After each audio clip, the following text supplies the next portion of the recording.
The Joe Rogan Experience. When you see a story like the Jeffrey Epstein story, Yeah. which is playing out right now, Oh, right? boy. You should talk to my son. That is one of the craziest fucking stories of our time because it's a conspiracy theorist's wet dream. And no one would have ever believed there's an island where a guy brings prominent scientists, celebrities, and politicians to fuck underage girls. They film them all and use it to somehow or another blackmail them or Did they film? They filmed them, apparently. According to Ghislaine Maxwell, there's tapes.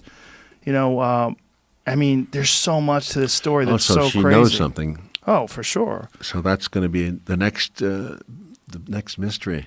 Well, the next mystery is how they're going to kill her. That's Aye. the next mystery. I mean, how long is it going to last? Yeah. Well, I mean, they're supposed to. The whole trial doesn't take place for a year. That's a lot of time. And that Toombs, you feel there was a murder from outside? For Epstein? Yeah. Yes, Sure. 100%. Yeah, Seems the like guy's on suicide watch. The film doesn't work. The surveillance cameras don't work. Yeah, I heard that. And Michael Baden, the forensic scientist, I heard reviews the autopsy and he's like, this man was strangled. Look at the break in the bone of the neck that's consistent with strangulation. Look at the position in which he was choked, like which part of the neck that's not consistent with hanging.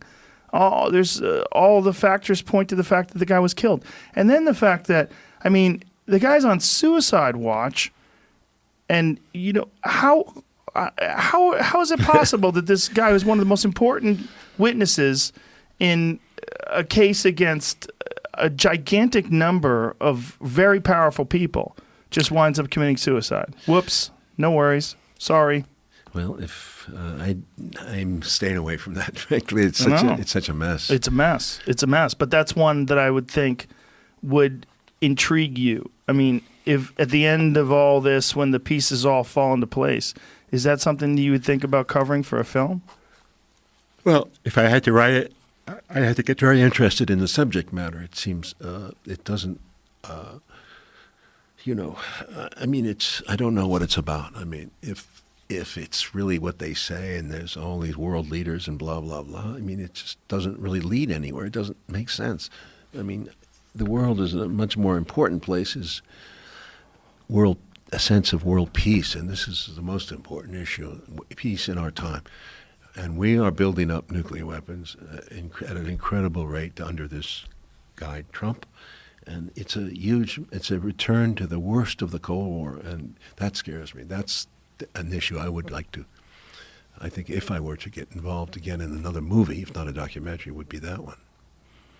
About the accumulation of arms and the building up towards. And the madness of our leaders, Democrat and Republican, constantly pushing for more sanctions, more pressure on our perceived enemies, China, Russia, North Korea, Iran, and Venezuela. I mean, it's just why? Yeah. Why are we doing this? We don't have to. The world could be a much more peaceful place if we take our foot off the pedal.